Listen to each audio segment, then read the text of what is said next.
Good morning and welcome to our Boardroom Forum Live. My name is Nasreen, a partner at PwC.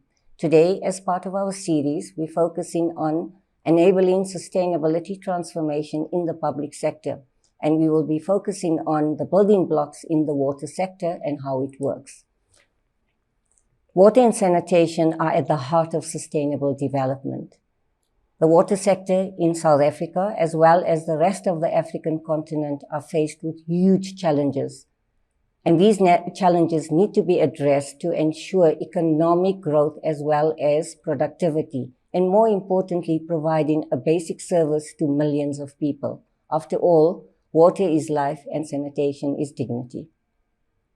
To unpack this critical topic, we have Nino Manas and Zamiti with us, who will tell us more about the building blocks in the water sector.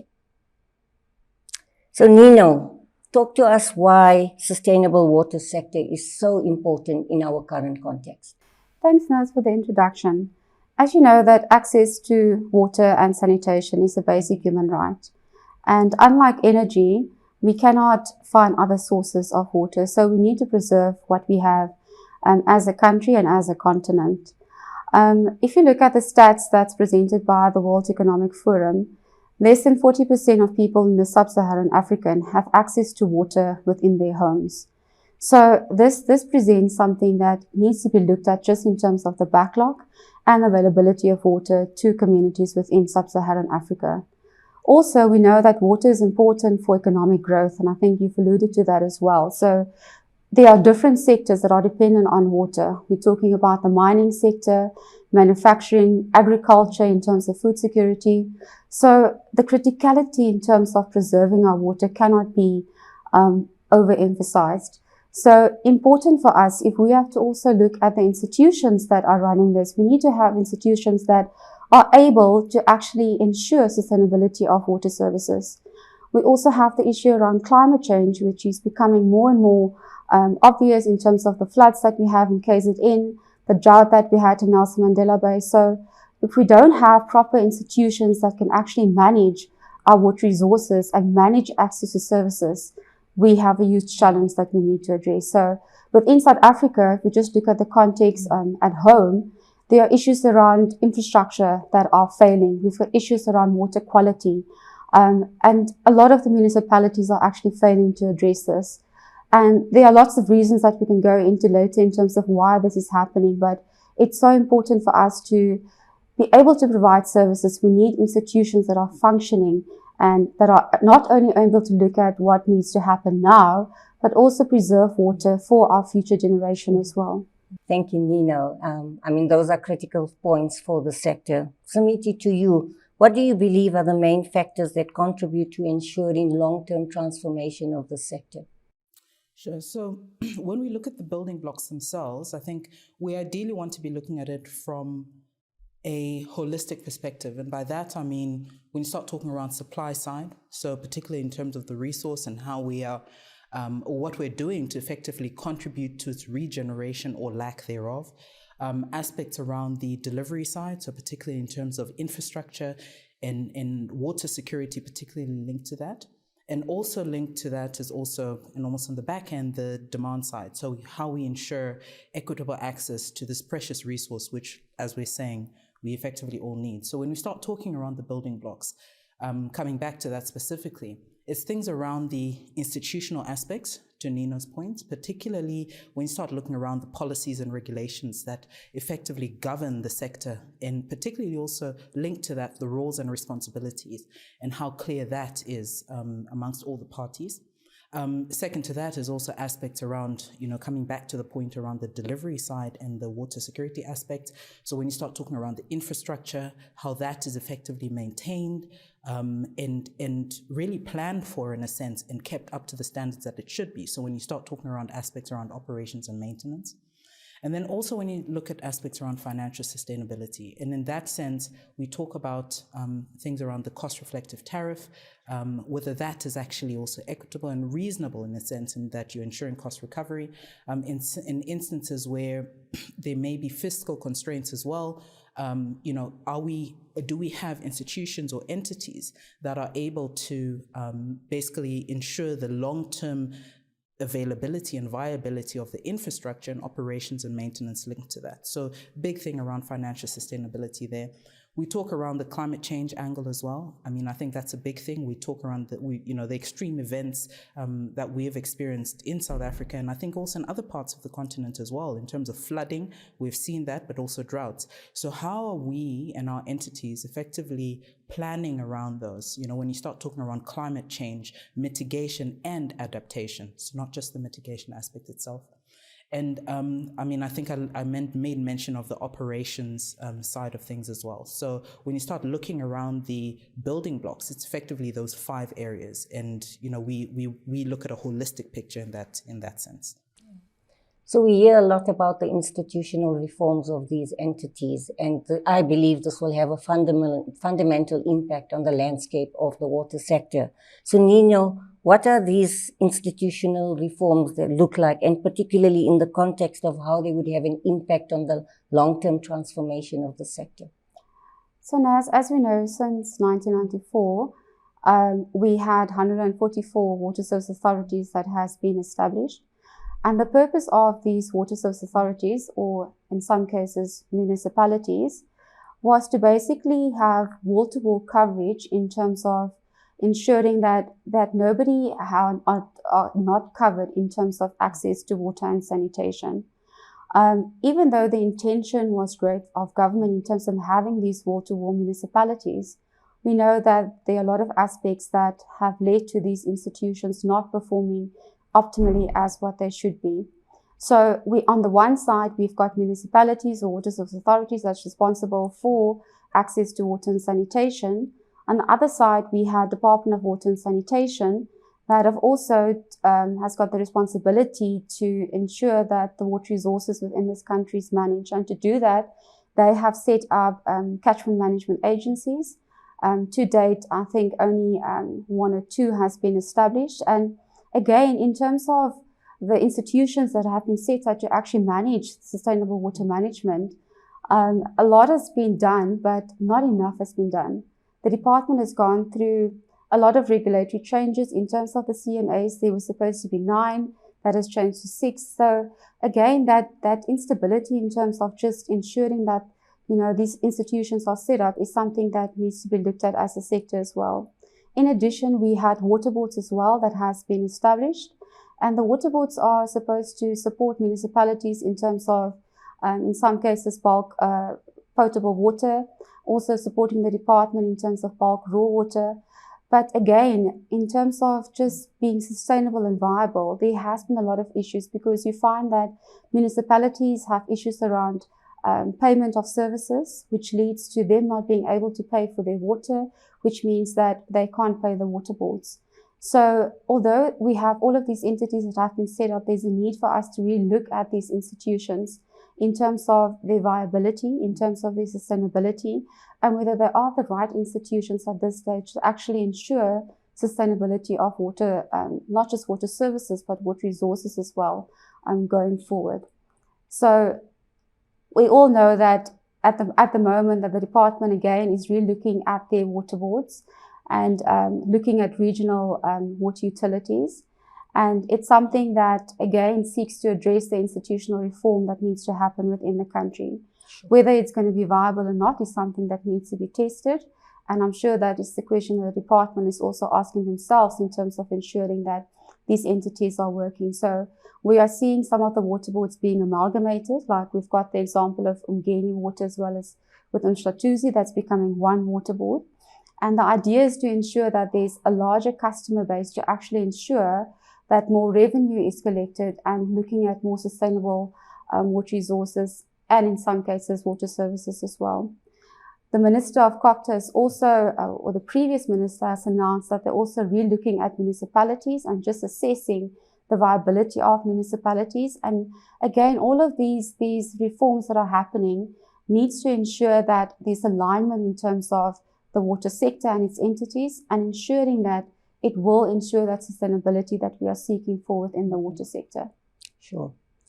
So Sumiti, we say, water is increasingly at risk with threats posed by climate change, as you mentioned earlier, land use challenges, the availability and quality of water. What are some of the areas that we need to look at to focus on these challenges that need to be addressed so urgently? Sure. I mean, I think a big thing around that is to recognize the impact that urbanization has been having in our areas, in our towns, in our cities, metros, etc. I mean, I think it's important to recognize that as these population, as we have an increase in population within these particular areas, is naturally a strain, an additional strain that's put on the resources and obviously the pressure that links to that is ensuring that supply is provided to actually meet demand in those instances. In our South African context particularly, what we're finding is that over 50% of water is supplied through to the metros in urban areas, which is quite a lot if we actually think about that. So what that effectively means in terms of how we then need to be thinking about this, particularly not just in terms of water supply, but also in terms of sanitation, is that municipalities need to acknowledge the role that they play in ensuring sustainability of the entire system. So from a water supply point of view, we know that there have been a lot of issues in terms of water quality, as an example. But then also linked to that is also on the back end, of course, from a sanitation point of view, the quality of actually what's also being put in back into the system in a sense. When you start talking around aspects of regeneration of the water, of the resources and that sort of thing. And municipalities, our metros and municipalities have a large role to play in that. Having said that, we also know that there've been almost shortcomings in a sense in their ability to actually effectively monitor what they're doing with regards to the water supply and provisioning, as well as the sanitation side of things. So, I mean, I think the first thing in that side, to answer your question around the factors, is just that acknowledgement from municipalities and effectively in how we also then tend to enforce municipalities to perform their function and effectively monitor in that sense. Another aspect as well would be, I think, linked to the point around sustainability management and the like. So how do we, coming back to that point around how we effectively plan around those extreme events. I mean, I think, it's a concept that, of course, we're coming to terms with and grappling in a sense, but how are we making that reality to ensure that we are, almost foolproof in instances where we do have, climate change impact and those sorts of extreme events. Sure. So Nino, financial sustainability is quite critical, and unfortunately, poor revenue collection processes, budget shortfalls are impacting the funding pool. What can be done in this area to address, to ensure these institutions are financially sustainable? Thanks, Naz. That's a great question. I think, as you have alluded to, a lot of our water entities are within a financial crisis. And as you've also mentioned, the fact is that there's a lot of factors that are contributing to that. If we look at the COVID pandemic that has happened, that has actually placed a bigger burden on consumers in terms of, just people that have lost their jobs. And that has impacted on the municipalities' ability to actually recover revenue as well. We all know there are a lot of issues around mismanagement of funding, skills capacity, and just not even the ability to actually just cover some of the essential services like electricity, and to pay Eskom for that. So there's lots of issues around as to why things are happening. But I also feel that municipalities are, if you look at the amount of water losses and just the infrastructure that, everywhere, if you go around Gauteng, you see pipers and you see sewer blockages, and that is water that's going down the drain. That is water that has been lost in the system that the municipality has bought. At the moment, South Africa has got an average non-revenue water percentage of over 37%. So it means that billions of rands are lost through water that are actually going down the system, and also municipalities that are not recovering from their customers in terms of the money that they've paid for that water. But it's not all doom and gloom. I think one of the funding modalities that needs to be looked at, and that municipalities and even other water entities need to consider, is the role that private sector can play in terms of water services and even in water resources delivery. And not to say that this should be in the form of a public-private partnership, but there are other mechanisms in terms of looking at innovative funding models to bring in private sector. Just in terms of our discussions with some of our private sector partners, I think the realization has come that they can't sit back and just let municipalities fail. For them to be able to actually do business within these municipalities, they need to step in and they need to help. And we had quite a few of our private sector clients that have reached out and said, but how can we actually partner or collaborate with municipalities or with other water institutions to help with the refurbishment or the rebuild of water infrastructure? And as PwC, we've got quite a few of those projects going where we've actually collaborated or actually enabled government and private sector to collaborate around infrastructure. And I think those are some of the opportunities that's available to municipalities to actually start looking at their financial situation.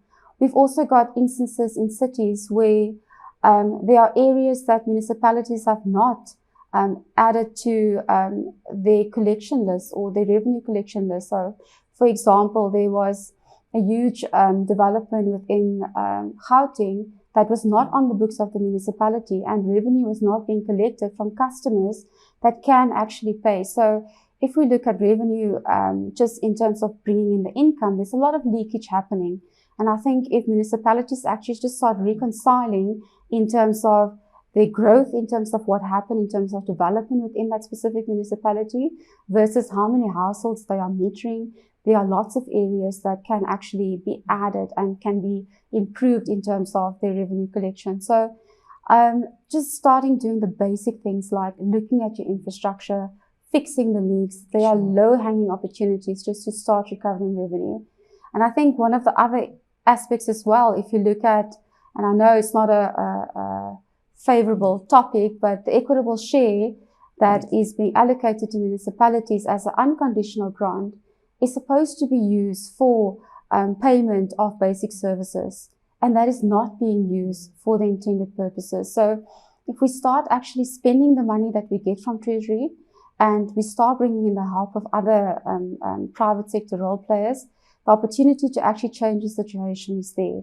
It's just for government, being local or national, taking up the opportunity and start working with other sectors to improve the situation. Just a last aspect to mention is the fact that we've got the Department of Water and Sanitation that's looking at your economic regulation. And that's important because municipalities need to understand, and even the customers, whether they are being overcharged or undercharged for water. And, what does the cost reflective tariff look like? And how do we ensure that whatever is being charged by municipalities is cost reflective in terms of what is actually costing them to provide that service to customers? So I'll stop there, Naz, but yeah, I can go into quite a few others at a later stage. Ladies, unfortunately, we've run out of time. Nino and Zamiti, thank you for a very insightful session. And to all of you, thank you for watching once again an episode of PwC Boardroom Forum Live.